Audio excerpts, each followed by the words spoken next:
Good afternoon, ladies and gentlemen, and welcome to James Cooper Creston's webinar on fraud this afternoon.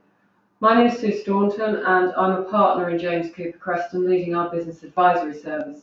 And my colleague, James Pitt, who is my co-presenter today, is a senior manager within the team.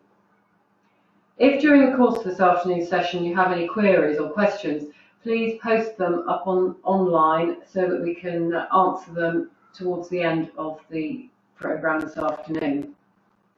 Now, today we're going to consider the nature of fraud, explore some examples of fraud, and then consider how it can best be recognised and prevented within one's business.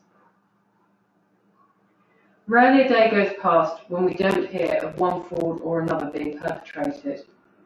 Action Fraud estimate that fraud to SMEs is totalling at the moment £18.9 billion per annum. The globalisation of commercial activity, coupled with the speed and scale of communication systems, means that fraud can now be perpetrated on a scale that was inconceivable only 30 or 40 years ago. And just out of interest, just wondering how many of you have experienced fraud either personally or at work. So perhaps you can just click appropriately on the screen to indicate. Now, it seems that as people are voting, that relatively high proportion of you actually have experienced fraud, whether in the business or at home as an individual, and that's coming out at 61% of you who experienced fraud. It's possible that you may well have actually, those of you who said no, may well actually have experienced fraud, but perhaps not recognised it because it's made relatively little impact on you. Now, the definition of fraud given by the Serious Fraud Office is of a type of criminal activity which is an abuse of position or false representation or the prejudicing of someone's rights for personal gain. So put simply, fraud is an act of deception intended for personal gain or to cause a loss to another party. Historically, fraud has been with us for a very long time. It's been carrying on as long as commercial activity has been indulged in, with advantage being taken of this or that commercial trend or facility. On an individual level, there was the case of Charles de Bérenger, who in 1814 threw leaflets from his carriage proclaiming that Napoleon was dead and the French had been defeated, and this was a full year before Waterloo took place. The result of it, the price of British government stocks rose. He was able to sell his at inflated prices. The South Sea Bubble is probably the most notorious of all the frauds of the early 19th century, which was a company being founded in 1711 by merchants with the aim of taking over or purchasing government debt in return for interest payments and for trading goods with Spanish colonies in South America. The South American business tailed off, so the company concentrated on servicing national debt, and in 1720 offered to take over the entire British national debt. I'm sure the current government would be grateful if somebody would offer to take that over now. At the time, members of Parliament were bribed to back the plan and to use state funds to buy up shares in the company. The result was that South Sea Company share prices rose. The phenomenon gave rise to a mass of imitator companies, many of whose shares were bought on credit. And the bubble burst when it was discovered that the directors of the original company had already sold their own shares at a profit as the price rose. They fled abroad, and the imitator companies collapsed and gave rise to general panic. But different types of frauds were also being perpetrated through the adulteration of foodstuffs. And this was a practice that was particularly rife in the early 19th century, so concomitant with the beginnings of industrialisation. Sugar was adulterated with pounded rice. Even refuse from soap making was sold as sugar. Cocoa was adulterated with brown earth and mutton fat. Recycled tea leaves were used. Flour was adulterated with gypsum, chalk, and more sinisterly with arsenic to give it a whiter colour.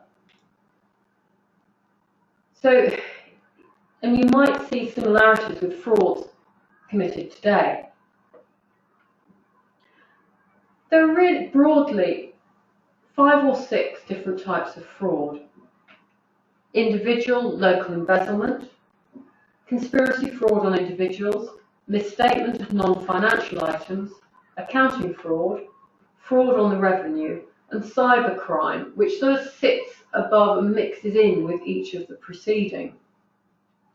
If we think about individual local embezzlement, these are typically the ones where the trusted employee siphons off cash.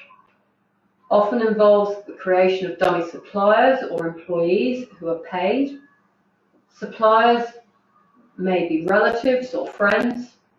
It's more difficult nowadays to open bank accounts in the name of fictitious, totally fictitious people, which was what happened a few years ago. And it's more difficult now because of the anti-money laundering rules. Salami slicing is something that has been used quite a lot of, and that's where a proportion, a relatively small proportion of a payment to a supplier is perhaps diverted to another so-called supplier or bank account. Now, typically with this sort of embezzlement of a business, it's carried out by somebody within the accounting function, simply because they're there and they have the wherewithal to access the company's systems. And there was, of course, the recent case that's just been published of the Side Business School, where the accountant has just received 34 months prison sentence for stealing £54,000 from the business school. I think very often the vulnerability around these are accounting departments where one person has control over a number of different functions, or perhaps is very dominant within the accounts team and doesn't allow other people to question their practices. So something to think about. Conspiracy fraud on individuals is typically cybercrime, but on a very grand scale. It will involve the hacking of personal details and use of those details to extract cash as quickly as possible. Obvious example of that very recently is that of TalkTalk, but also just last week it was reported that LinkedIn was having difficulties because of a number of dummy accounts being set up by people looking to, inverted commas, befriend people in the professionals world and then get more information out of them to enable fraud to be perpetrated there. I understand LinkedIn are working very swiftly to try and identify and close down these sorts of accounts. But I think the thing on that is to be very careful. If you receive an invitation from somebody to link in with them, if you don't know them, then probably don't accept the invitation at the moment. Misstatement of non-financial items. Now this is very often aimed at getting people to purchase, whether it's shares or food or cars, something like that. So non-financial performance of the business often involves PR around the business and its performance, or the performance of its products or services. It's much more than just advertising. So, for example, there have been some examples over the last few years of clinical results for biotech companies being over-exaggerated within the medical press. And that, of course, then may well lead investors to think, well, this looks good, so we might want to put money into this company, rather than necessarily looking at the real performance. The attributes of products. Obviously, there are health claims for foodstuffs, and there's a lot of press around that at the moment about whether particular foodstuffs are actually beneficial to the health or not. And of course, the Advertising Standards Agency do try and cover these off, but it's not always possible, particularly with the plethora of advertising media now that we're with the internet. And of course, the most recent one that people all know of is Volkswagen and its overstated emission data, or misstated emission data. Accounting fraud is really the art of making financial results look better in order to delude third parties. Now, those third parties could be anything from the bank to suppliers to customers. as well, particularly for listed companies, to including potential shareholders on the market. Now, theoretically, accounting standards, so the codification by which accounts are produced, should limit this. But if they're not audited, then who's actually doing the checking? Sometimes, even if they are audited, one can see that overstatement of accounting does actually happen. And a number of years ago, I was involved in the investigation of a listed group, which had grown exponentially in line with public market expectations. As the investigation unwound, it became very apparent that all was not well with the group, although the balance sheet looked exceedingly strong. And although the auditors, a now non-existent firm, but then a very significant one, had just signed off a clean audit opinion.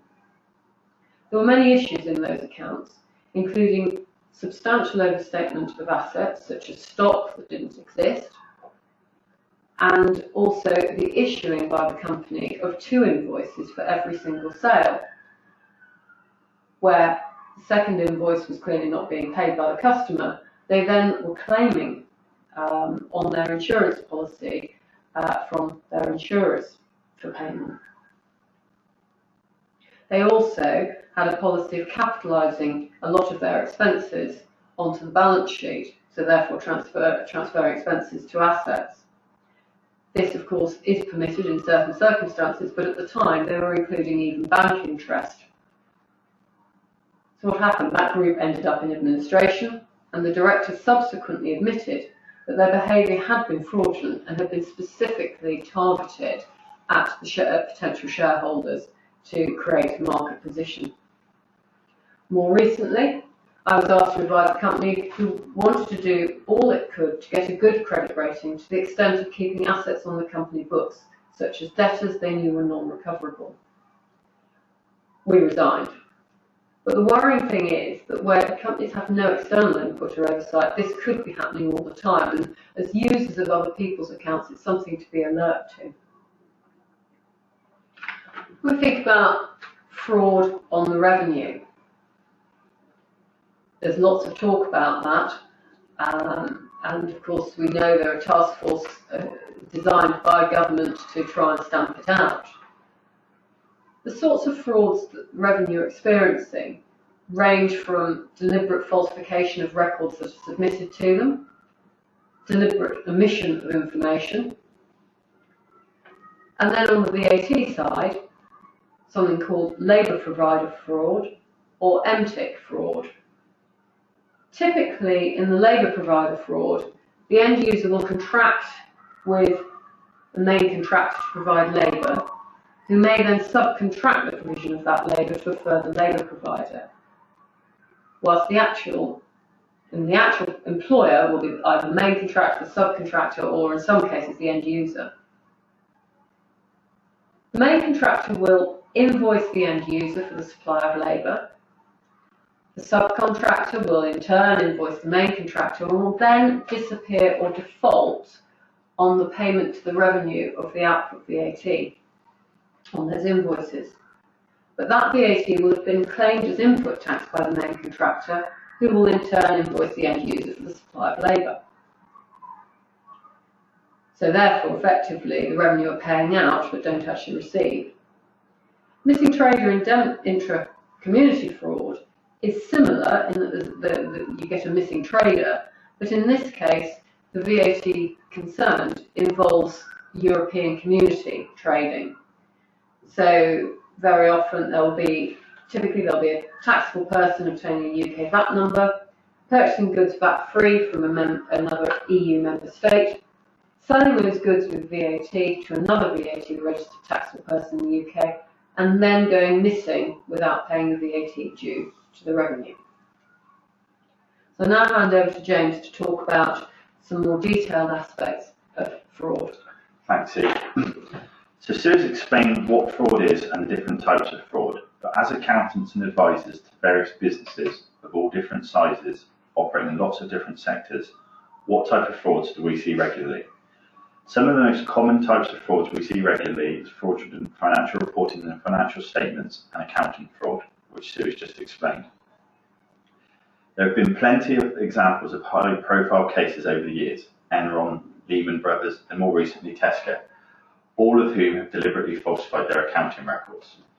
Fraudulent financial reporting doesn't have to be on such a large scale as the above examples, but includes deliberate falsification of underlying accounting records, intentionally breaching an accounting standard, or knowingly omitting transactions or required disclosures in the financial statements.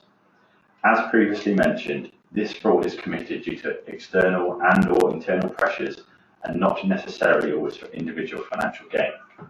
A number of years ago, we were involved with a company where one of the directors inflated the company's sales by raising fictitious sales invoices around the year end.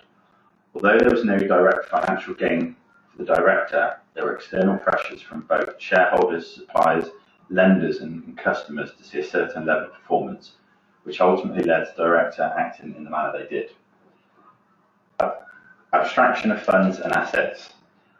The 18.9 billion fraud losses that Sue has referred to equates to over £3,500 per SME each year. It is also estimated that companies spend less than half of that on fraud prevention, which explains why it's such a threat to all companies. That's quite a lot, and although some of you may be thinking it's never happened to us, when you think of the different types of fraud, it may be that it has, we just haven't ever really considered it fraud. Abstraction of funds and assets can take place in a number of different ways and can range in value from small to hugely significant. Regardless of the size, it's all an additional cost to the company. The types of abstraction fraud we see regularly are fraudulent expense claims, fraudulent overtime claims, petty cash going missing, theft of stock, payment fraud, for example, payments to personal or purposely set up bank accounts, the use of bogus suppliers, receipts fraud, theft of cash, banking checks or diverting receipts, and credit card fraud, where the company's credit card is used by the fraudsters. Emails purporting to give payment authority. Although this is a type of payment fraud and a way of abstracting funds from the company, we wanted to emphasise this type of fraud. This is extremely topical, and a number of our clients have been targeted in the last few weeks. It also differs from most of the payment frauds of the past, which have often been committed by an employee or some cyber criminal who have had no engagement with the company. This type of fraud is where an email is sent by the fraudster, supposedly from the director, to the accounts department, asking them to release payment immediately to a certain bank account.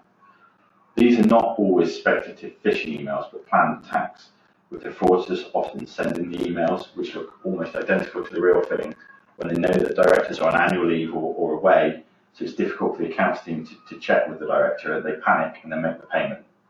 The fraudsters gather the information they need through hacking and/or by making speculative phone calls over a period of time. This enables them to work out who's responsible for what within the company and when people are away. This makes the email appear a lot more genuine. Use of addresses for deliveries. Another example of fraud we've seen recently is a type of postal fraud. This is where fraudsters have used our client's address to have packages delivered, and then these deliveries were being intercepted at the client's premises by the fraudsters. This is different to the type of frauds above and to the previous examples given, as it doesn't have an immediate or direct financial impact on the company. However, it could have an impact on the company's credit rating at some point and will ultimately involve a significant amount of management's time to rectify any problems caused. All businesses are different, and there isn't a one-size-fits-all approach to prevent fraud. There are lots of different measures that companies could take to prevent fraud, but as with most things, preventative measures take both time and money and aren't practical for every company. Even then, fraud prevention is tough. Despite this, regardless of the size or type of the business, Action Fraud, the National Fraud and Cybercrime Reporting Centre, work on the following general principles which can be applied to help prevent and detect fraud. Know your customers, know your employees, know your suppliers, and know your assets. We'll consider each of these in turn. Know your customers. Customers are key to all businesses. Although most customers will be genuine with good intentions, there are others that will attempt to commit fraud. So what are the common type of customer frauds that we see? Well, delivering goods and services that you won't get paid for. This is quite common and is where customers start placing smaller orders with the intention of leaving you out of pocket. This can be small one-off orders, or where the fraudster makes lots of little orders over time, keep them within the payment terms with a view to increasing their credit limit and then making a big order that they won't pay for. Fraudsters using stolen credit cards to acquire goods and services, and customers abusing methods of payment such as sending counterfeit cash or cheques, and also receipts being diverted by fraudsters or employees. Although any of these types of frauds could have significant financial impact, there are also indirect effects, such as time and cost of resolving any issues with the customers, dealing with the authorities, and dealing with any employees involved. There is also the risk that the relationship with your customers may completely break down. So how do you protect yourself? Know your customers. It may sound obvious, but know who you are dealing with and make sure the company are who they say they are. Research the company. Check their address, have a personal contact there so there's someone you can speak to. Agree credit and payment terms. Establish a credit limit based on credit searches, company policy, and review the credit terms regularly. Chase overdue payments, ask for payments in advance, and if necessary, stop trading. Watch out for suspicious orders. Know your customers' trading patterns, level of transactions, frequency of orders, where the items and goods are being delivered to. Keep an eye out for any changes to the norm. If something doesn't feel right, trust your instinct and call them. It goes back to knowing your customer. Be happy speaking to them if you have a problem. Know your employees. Employees are key to all successful businesses. Unfortunately, 1 in 5 frauds of SMEs are committed by employees. People in trusted positions are often able to take advantage and do the most damage. They have access to all the company's assets and understanding of the processes and controls which they can override. The threat can come in many forms, and most frauds perpetrated by employees involve the misappropriation of funds or assets, most of which we've already discussed, such as overtime claims, expense claims, theft of cash, theft of stock, diversion of payments and receipts, and many others. So how do you protect yourself? Complete pre-employment checks. Know who you are taking on. Ask for at least 2 references and corroborate their personal information and background wherever possible. Create a culture of anti-fraud. Set a top-down culture of the behaviours expected and responsibility of each team member. Have a system in place where people know what to do when they suspect fraud and how they can report it. Invest in training. Ensure staff have sufficient training to perform their roles. This not only reduces the risk of error, but also ensures that they have the ability to spot anything unusual. Should not only supply job-specific training, but also wider training to employees, so they have a greater understanding of what fraud is, for example, anti-fraud training, anti-money laundering training, and knowledge of the Bribery Act. Get to know your employees. Where possible, take the time to know your employees on a personal level. This may not be possible for everyone, as some employees may not be willing to disclose details about their personal life. But understanding them, their personal circumstances, any financial pressures they may be under, will help you identify any sudden changes in the behaviour or lifestyle, such as extravagant cars or holidays, and this may help you prevent or detect fraud. Processes and controls. Have controls and processes in place to mitigate the risk of fraud. For example, ensure there are known processes and controls, such as sufficient segregation of duties, regular checks, regular reconciliations, authorization limits, and restricted access to certain systems or areas, just to name a few. Know your suppliers. Like customers, the relationship a company has with its suppliers can be critical to its success. Again, there are many companies with good intentions, but others that exist with the intention to commit fraud. So what are the common types of supplier fraud? Well, buying fraudulent goods. This is where the supplier provides counterfeit or below quality goods, fake invoices or bills. This is where the fraudsters send an invoice or bill to the company requesting payment, similar to the email provided above. And fraudulent trading, where suppliers continue trading even though they're insolvent. Diversion of payments, where payments are diverted by your own employees, the suppliers or other fraudsters. And procurement fraud. This is where the company's tendering process has not been followed or one is not in place, which leads to the company signing up to unfavourable terms or receiving inferior quality services. This is more common where the supposed third party is related, for example, a related party to one of the directors or a key employee involved in the awarding of the contract. So how do you protect yourself? Know your suppliers. Again, repeating what was said about knowing your customers, it may sound obvious, but know who you're dealing with. Make sure the company are who they say they are. Research the company, check their address, quality certificates, accreditations, references, and set payment terms. Also, have a personal contact with the suppliers, so there's someone you can actually speak to. Watch out for changes, whether it be change to their method of communication, invoice details, bank account details, or addresses. Again, if something doesn't feel right, trust your instinct and call them. It goes back to knowing your supplier. Be happy to speak to them if you have a concern. Procurement procedures. Have a policy in place to review suppliers regularly and ensure they meet the criteria set by the company. Make sure you are getting the right quality and price and not being tied into unsuitable arrangements because of other relationships. For example, because of bribery, using a friend's company, or potentially unknown other related parties. Know your assets. A company's value is in its assets, whether the assets are intangibles such as employees, intellectual property and licenses, or physical assets such as stocks, cash, and fixed assets. These assets are the target by fraudsters. As well as directors having a legal responsibility to safeguard the company's assets, protecting these assets is also critical if the company wants to be successful. So what are the common types of asset fraud? Again, the threat can come in many forms. Misappropriation of assets by employees, most of which we've already discussed. Fraud ID, where fraudsters use the company's details to commit fraud, for example, obtaining credit in the company's name, or using the company's address, like the example given earlier. Intellectual property theft, where other companies use your intellectual property for their own commercial gain.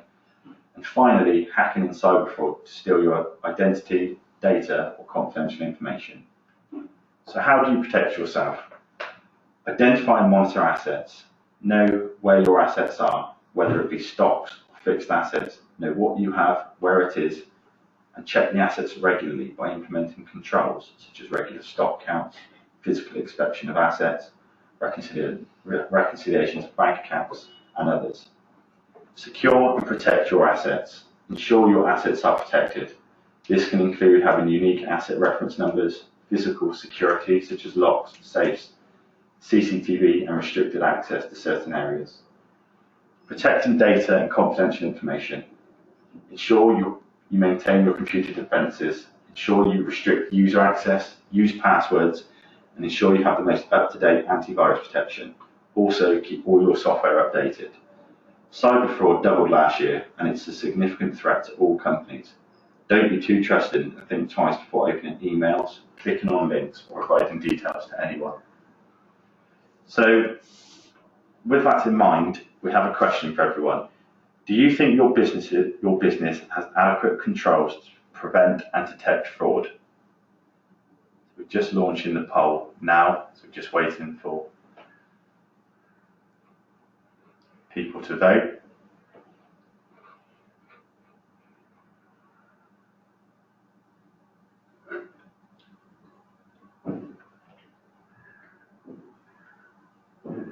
So the poll showing that most of you believe your companies have sufficient controls. So it's about 80% plus that are saying that your controls are sufficient. It's actually slightly So the poll's finished, and 75% of you think your business has adequate controls to prevent and detect fraud. So that's quite high. So that's really good, really good. Before I summarise, just a quick reminder to ask whether anybody's got any questions they'd like us to respond to. We did have an earlier question relating to the mention of healthcare fraud. This is becoming an increasing issue for health systems around the world, and involves, in particularly in America, some 10% of funding on healthcare is believed to go to fraudulent claimants. This is done through wrong claims being submitted by private healthcare companies or to insurers which are then ultimately going to be paid by the public purse. It's something certainly that we understand that the NHS is taking very seriously over here, and there's also some highlighting that there are some of the perpetrators who are known in the States for doing this are actually becoming known in the UK as well, and being providers into the NHS. So it's something to watch out for if you're in the healthcare market. Happy also to discuss that further offline to the person who raised that question. So in summary, clearly today we've talked through quite a number of different types of frauds, but I think it's worth emphasising that for every change in the market, there becomes another opportunity for fraud. Fraudsters are very clever at finding those opportunities. And I think in terms of protection for yourself, your own business, obviously it's about knowing your business. It's about knowing your employees, your suppliers and your customers and your product and your assets.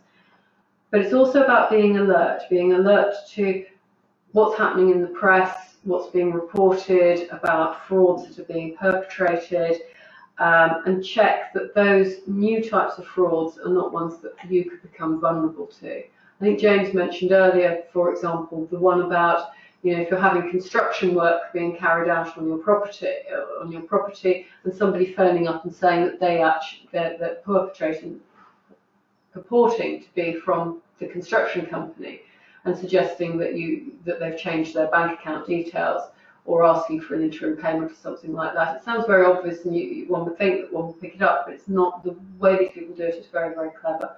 So please stay alert to new frauds, and obviously protect your businesses as best you can. In terms of other questions, we have one final question, which is what proportion of our clients experience fraud, or do we see our clients experiencing fraud?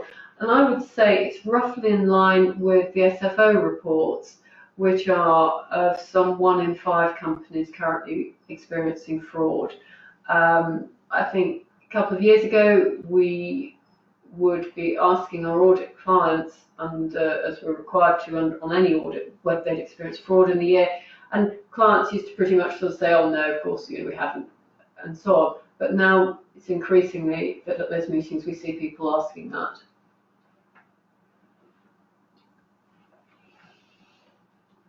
And thank you very much for your attendance, ladies and gentlemen.